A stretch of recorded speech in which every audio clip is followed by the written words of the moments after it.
Welcome to Put Simply, the podcast that puts what's happening in the world simply without compromising on the details. Erdem Koch is my name, Rodney McCune and Ozan Ibrisim my co-hosts. Gents, good to be back with you both again. Feels like a lifetime. It's been a while, but great to be back with you guys. Well, it's hard to know where to begin on the Jeffrey Epstein files, but if we take a step back and remember how it all started a couple of weeks ago. Well, I guess it started many months and years ago, but this particular wave started when the US Department of Justice released a huge trove of Epstein documents, which sent shockwaves through not the US, as expected, but Europe, into implicating a prince, or rather former prince, an ambassador, senior diplomats, and top politicians. We're going to try to put this as simply as possible. But before we get to the people that these documents effectively brought down, Ozan, take us through what are the Jeffrey Epstein files and why are they making the headlines that they're making today? Well, obviously, this issue has been going on for many years now. I think there's probably not too many people on this world that haven't heard about Jeffrey Epstein and some of the appalling and horrific crimes that he committed, along with his enablers, Ghislaine Maxwell being one of them.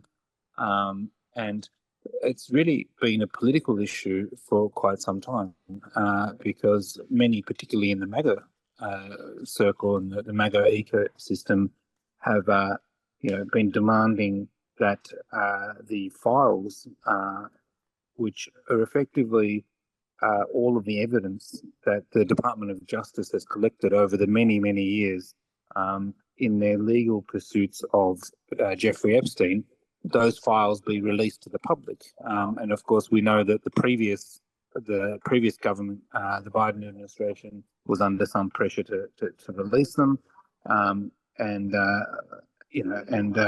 Donald Trump in his previous election, or in the 2024 election, made a big song and dance about the fact that he would release them.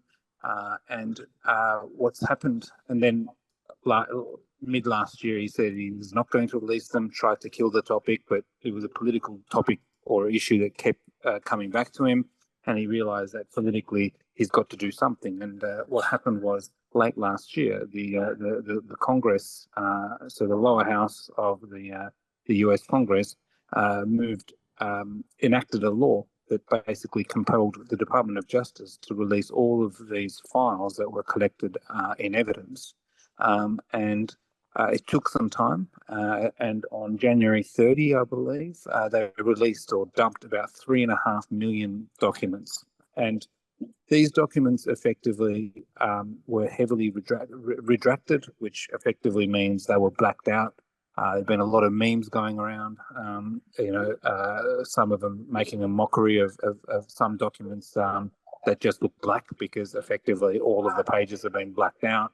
The Department of Justice also, held back from releasing some of the documents, effectively saying that they were still material evidence in ongoing legal kind of cases. So you would think that this big dump of the Epstein files, 3.5 million pages, we believe, would have kind of appeased, I suppose, those people who wanted transparency and accountability. But effectively, the opposite has happened. As I mentioned, the redaction of many of the pages. There were a lot of names and a lot of mentions in those files of people like Bill Clinton. Trump was mentioned. Other very key people like the former commissioner of the NBA. Many people have been, and of course, the person you referred to before, Prince Andrew, or former Prince Andrew, features in these documents. Now, just because they're in the documents, it doesn't mean that they've been involved in criminal activity or have been part of Jeffrey Epstein's horrific actions. But they'd get mentions. It's very clear that Jeffrey Epstein kept a circle of very influential people, and one that I guess Rodney probably will touch on in a minute. People like Mendelsohn, who is a former deputy prime minister of the UK, and was appointed as the ambassador, the UK ambassador to the US.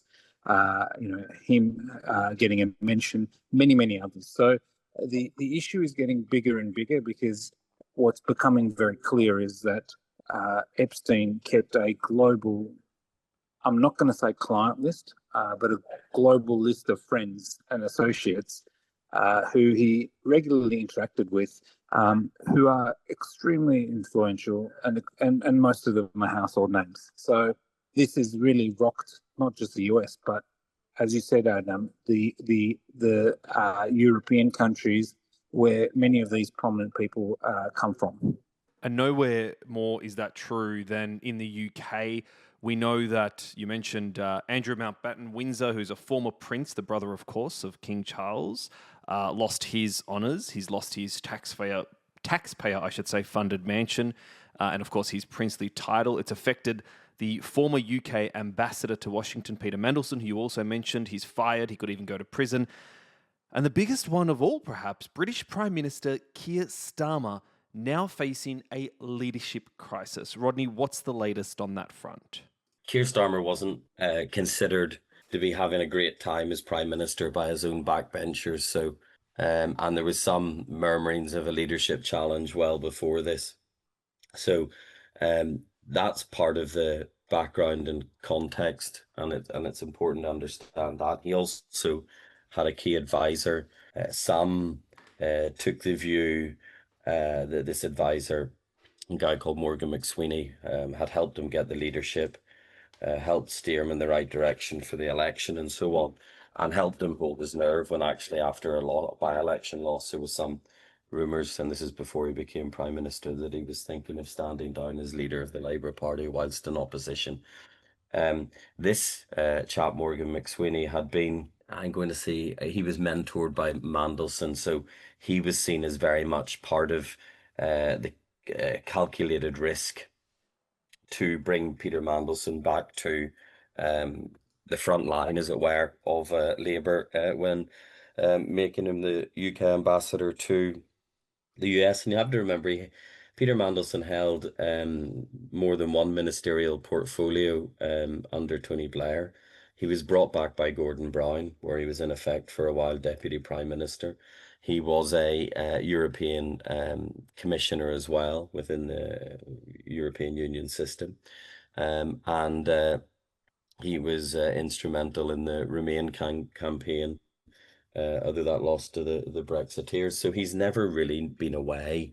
And he was returned by Starmer in what was considered to be a calculated risk, because it's not all good with Mandelson.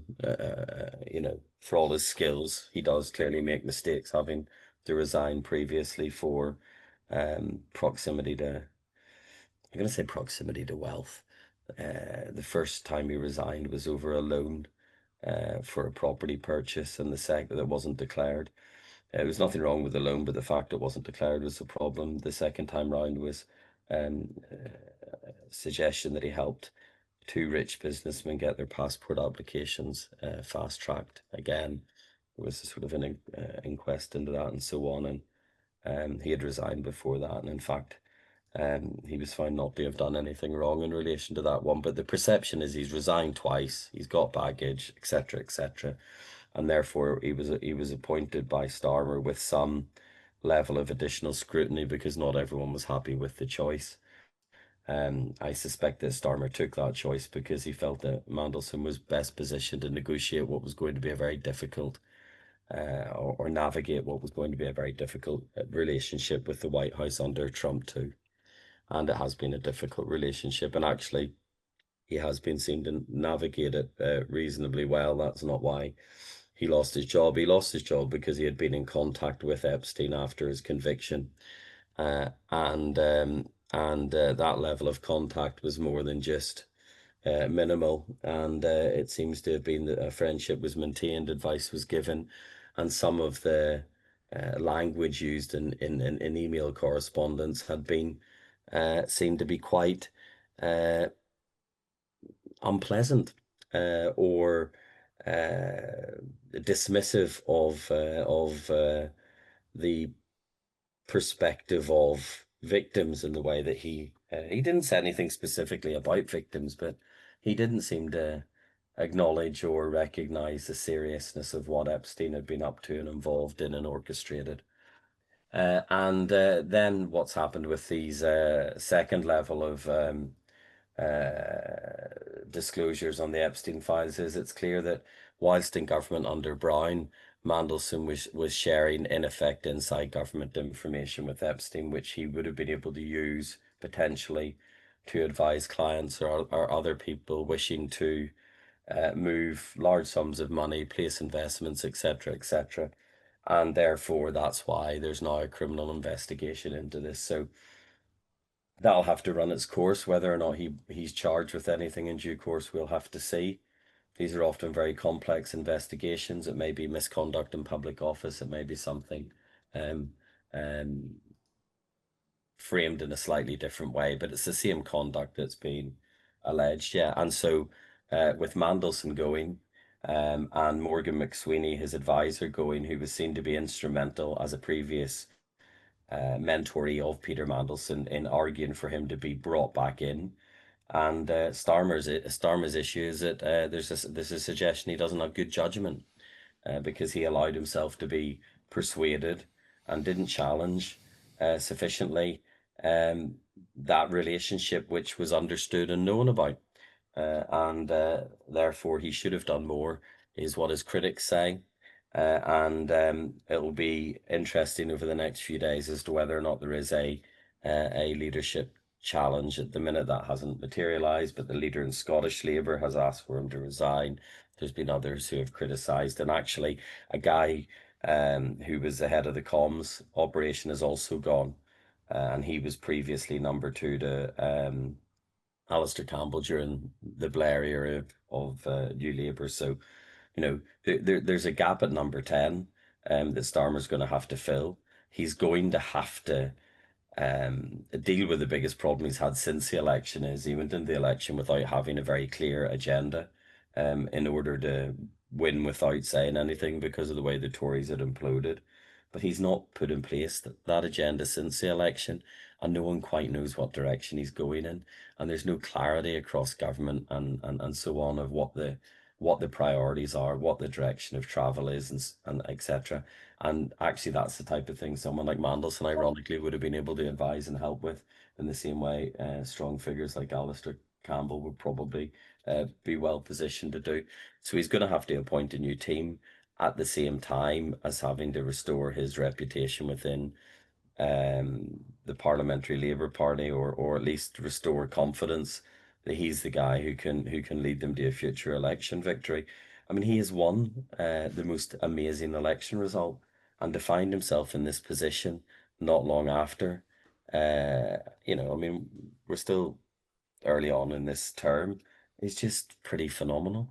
But there is a real risk that he could be pushed or decide to jump over this, and a lot will depend on what questions were asked of um, Mandelson and whether he did lie in his responses, and whether he misled, and whether on that misleading, his words should not have been accepted and it should have been further tested and challenged. So we'll see what advice that potentially will be disclosed, because there's going to be a parliamentary committee look at this stuff, and anything not in the national security sphere is likely to be disclosed. But we're going to see the questions that were asked, the answers that were given, and the steps that were taken as a result of it, as well as advice from civil service, from the intelligence services, about whatever relationship Mandelson had with Epstein in terms of their friendship post his conviction, and the ongoing nature of that. And that's before we even look at the disclosure of internal government documents. So yeah, it's pretty shocking, but there was also it also has to be in perspective. It's not the main part of the scandal. It's a satellite scandal in the UK, in the same way that the Norwegian crown princess has found herself in some difficulty with her relationship with Epstein post conviction, and she was never popular within Norway in the first place because She wasn't seen as good enough for the crown prince by many. She had a child before she married him. That child is now facing trial in Norway in relation to serious sexual offences as a young man. He's no longer a child, obviously, and this is just added to that whole storm around her and her son within Norway, as well as some ambassadors and former senior political figures there who have found themselves listed in the files. One thing that's very odd, I'm going to finish on this because it's been quite a long contribution. One thing that's quite odd, though, is some of the most unpleasant correspondence, and I've no doubt that this isn't all of it. Absolutely, there's more that's been redacted, has redacted the names of people who have said things which suggest quite strongly that they are actually involved in what Epstein was directing. And those people have been protected by these disclosures. It's shocking. In the same way that, Howard Lutnick, a prominent person in the administration, he was on the island. The correspondence suggests that. Nobody's asking him to say anything. So I don't understand why. Maybe you'll be able to help with this, guys. Why we have a situation where it's being treated very seriously in places like the UK and places like Norway, in Poland as well, where there's an inquiry being launched into any potential exploitation of Polish children, as well as whether or not Epstein had links to the Russian intelligence network. So, all these other countries are taking this terribly seriously, and America's saying nothing to see here. And it really does suggest that it's in a lot of people's interests that this doesn't get dug into any further. And I think that the volume of disclosed material will eventually, it'll limit what people can actually access in the early stages. But eventually people will pour over all of this. They'll identify the coded words and so on within emails, because there'll be descriptions of conduct that'll be framed in a different way, but framed in a different way consistently so that people can identify this stuff.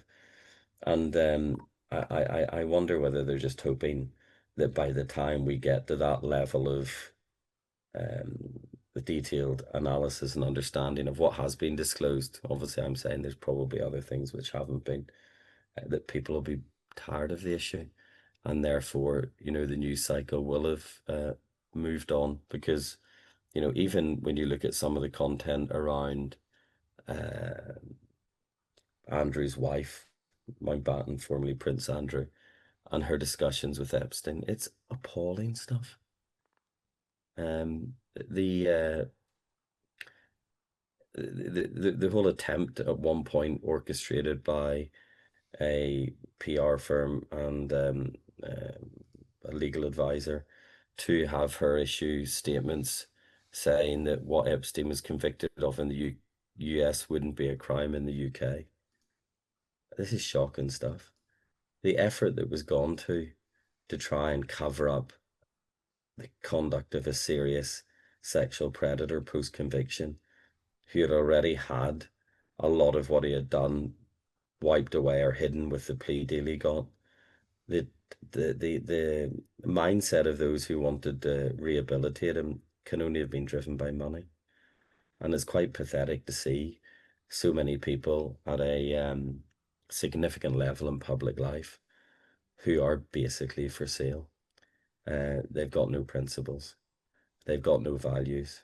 They've got no care for the impact on others. They're just interested in whether they can get a few more quid out of someone by being their friend. Horrendous. I mean, look, just a few things. I think that's part of the Starmer issue. But one thing that I didn't mention earlier was there's been significant pressure from particularly Democratic Congress members and some Republicans, to their credit, around seeing the unredacted versions of the 3.5 million files And I believe over the last few days, some Congress members have seen those, and they've come out and made, very, very damning kind of comments around the process that was followed by the DOJ in terms of how they decided to black out a lot of that information. And obviously, being members of Congress, they've been given some level of clearance to view these. So most of these people who have viewed them, people investment, they are saying some of those things that have been blacked out are horrific, and there needs to be serious repercussions, not just for the kind of the poor process that's been followed, but repercussions for the Attorney General as well, Pam Bondi, because she has overseen what is effectively one of the biggest cover-ups in modern history. What they've blacked out are the actual things that people are interested in seeing, and imagine what is in those documents, what is in that evidence that we haven't seen, that a group of Congress members have now seen and are saying they're appalled by. This issue is not going to go away, and coming back to Mendelsohn, coming back to Starmer, obviously this issue has had a major impact, but I want to kind of touch on some of the politics, and Rodney, you'd probably know this better than me, following it much closer than me, but the political situation Starmer finds himself is really very dire, considering that you've got the Scottish Labour leader calling for him to step down as leader, because I believe that Scottish Labour are very concerned that they're going to get completely whacked and completely thrashed at the election coming up in November, I believe, in Scotland. So it's for Starmer, it seems to be a bit of a perfect storm where he's got political problems at home, and Rodney listed out these problems very well around not having a proper agenda, all of these sorts of things. But this Epstein stuff is going to continue hurting him, because if there are enough Republicans, and it goes to what Rodney was saying before, like this is having a massive impact across the world. But I think there are enough people sitting in the Congress across the two parties who want transparency on this and who want accountability on this. So if this does go down the path of kind of further inquiry, further action on some of those documents that have been released to the public, effectively blacked out, if that information gets out, I mean, this could topple a number of governments around the world. Now, arguable that it would topple the US government, but it is incredibly important to see all of those sorts of things, and the impact of what could be under those blacked out documents is I think we can't underestimate it. Yeah, look, there's more to come. I think that's right. It's whether or not it has the impact that it should have when it arrives, because there's clear evidence in these documents that people were seeking to participate in serious criminal acts, and that'll be in more so when redacted versions are unredacted. But so far there's no suggestion of anyone being in America anyway being arrested or charged or anything like that. Maybe Larry Summers, he had to resign. But those tend to be external organizations where there's reputational damage by way of association with someone who hasn't come across in the way that they're expected to. Well, I think it's fair to say if you've been named in the files, it's automatically a story, right? In one way or the other. I mean, there's names of Elon Musk, there's emails from there, Donald Trump, obviously, Bill Clinton, many others in the United States who are associated in one way or another in these latest trove of files released by the Department of Justice. but also in other countries. And Rodney, you touched on it a little bit, but take us through some of the implications in other European countries. You mentioned Norway, etc., but the ramifications through the continent has been, I guess, more than what people expected. I think that most people thought this was an American issue, and what you've had, and I think, I don't know whether you've gone through or done any searches on the files, but I've searched through to identify whether um, anyone I know might have been mentioned within the files, and yes, I identified one or two people who had been involved with advising Epstein at various stages, including post-conviction. And yeah, I think that's the type of thing which is happening. So if you're sitting in Poland, you will be checking the files for prominent Polish politicians, for prominent Polish business people, for anything linked to Warsaw or locations. And that'll be the same if you're sitting in Paris or if you're sitting in Germany or wherever it might be. You're looking about whether there's anyone in your connections or your that's where people will start searching. And by doing that, it means that the local press in those regions or countries or sub-regions within countries are running stories that reflect what's happening there. And therefore you get a very uh, different focus than perhaps what the American one is. I don't know what the American media is really doing in relation to this. I know that Ozan mentioned about, there's talk about the redacted versions, what's redacted, so horrific and so on. And there's been, some sort of political commentary around that. But in reality, it looks like the American media is scared of litigation should they go too far on any of this, in the same way that um, because you're mentioned in the files doesn't mean you did anything wrong. They repeat it in every piece that they cover on it. And, it gives the impression that actually being mentioned in the files is a perfectly fine thing, when in fact, if you're mentioned in the files, you're subject to suspicion because people want to know what your association was with someone who was convicted of a serious sexual offending, and whether you involved with them after the conviction, whether you knew about it and chose to continue a relationship, and what was the nature of your relationship with that person over a period of time. People draw their own conclusions from this stuff, and that's what's happening on a wider geographical level. I don't know, what about in Australia? Has been much reporting there in relation to, or is it just too far away? And Yeah, maybe, I haven't seen much now.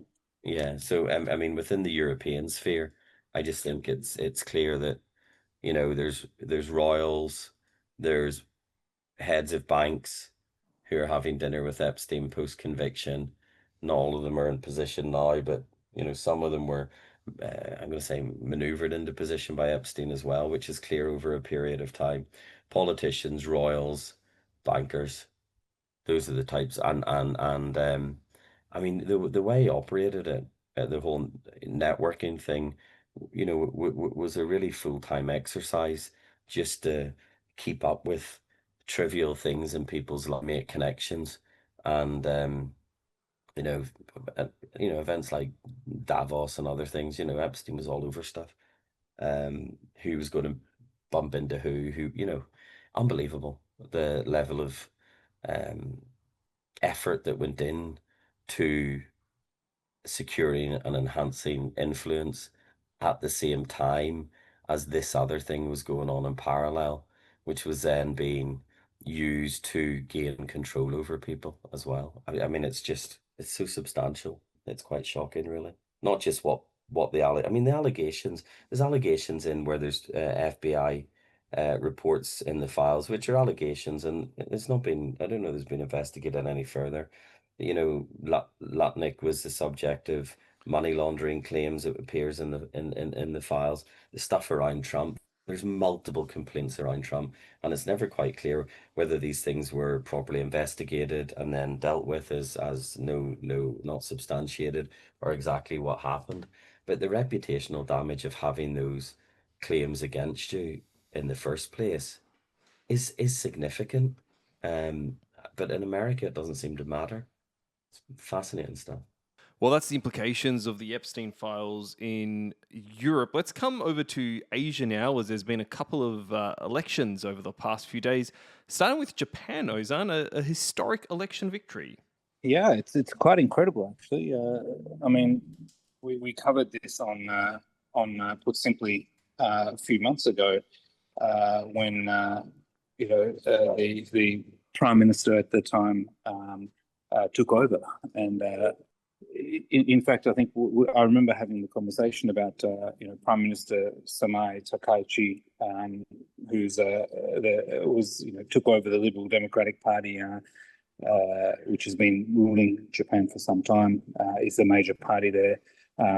We had quite a bit of conversation about her being a strong leader and taking over, and facing significant challenges, not just from an economic point of view, but from a foreign relations point of view, the continually strained relationship with China, etc. But she must have been doing something very right over the last 6 months, 8 months, because she effectively, as you said, had a historic election victory. She got her party got what is called a supermajority in Japan, but is effectively 2/3 of the seats within the parliament in the lower house, and this is significant considering that this sort of election result hasn't happened in recent times in Japan. We've had quite a fragmented political system, and results that have kind of represented that or reflected that.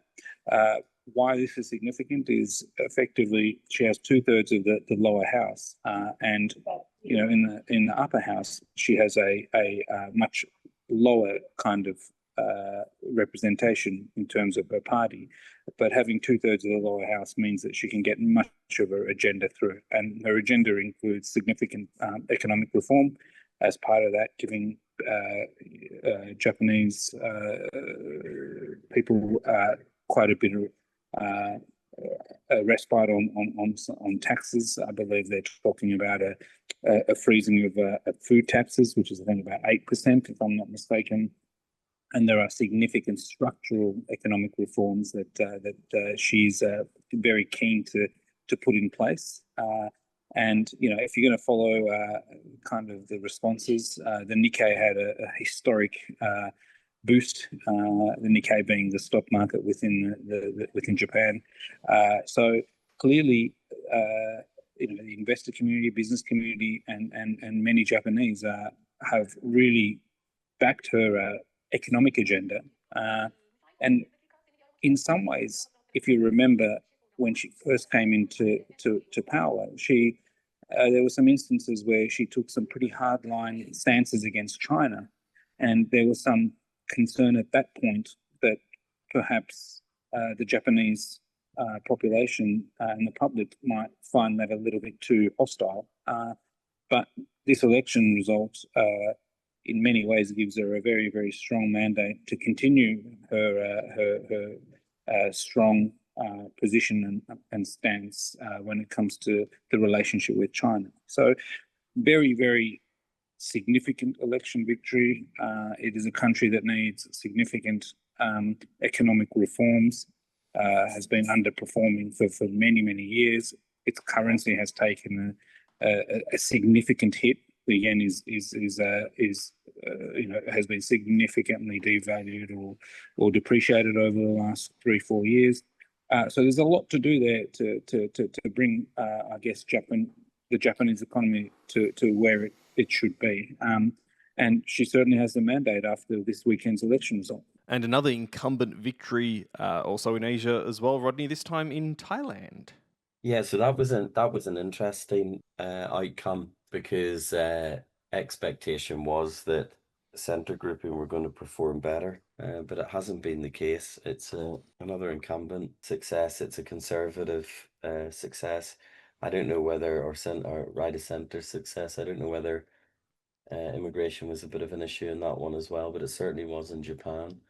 And yeah, it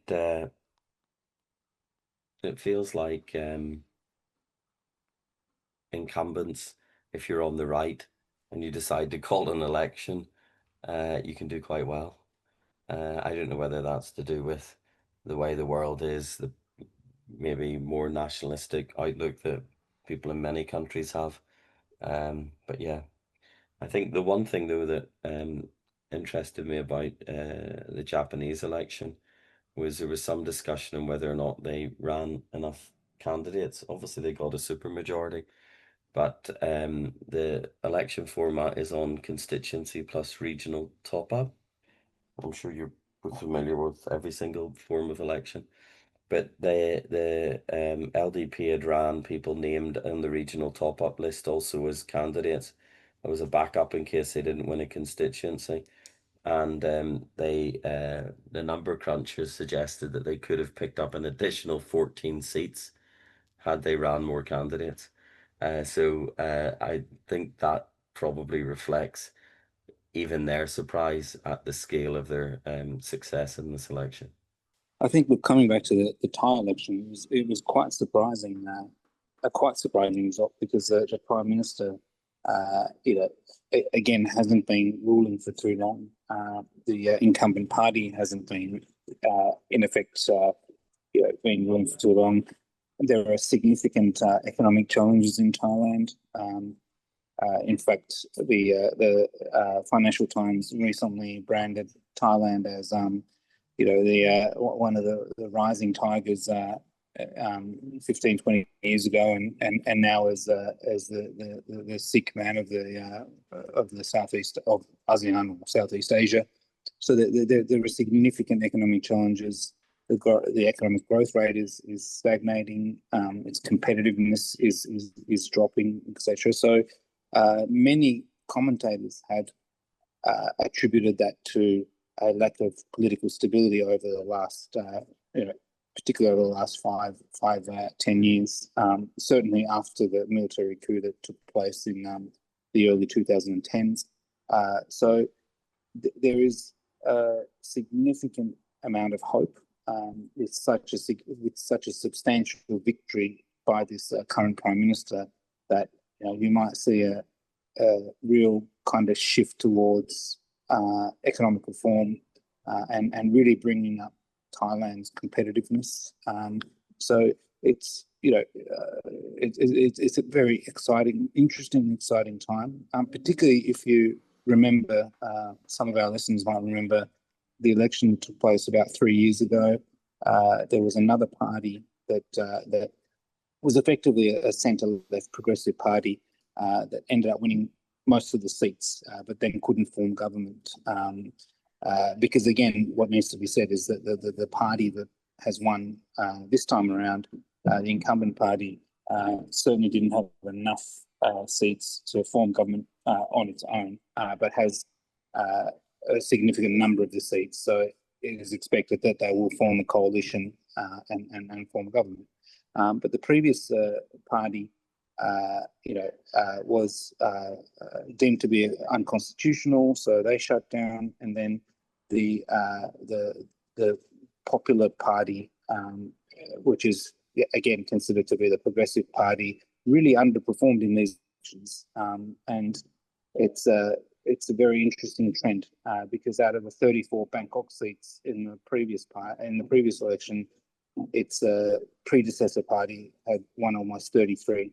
This time, I think it's more in the 20s that won. So even urbanites, younger people, etc., have clearly found that this incumbent government and the new prime minister is doing something right, and they want to give him a chance to rule with some certainty and with some,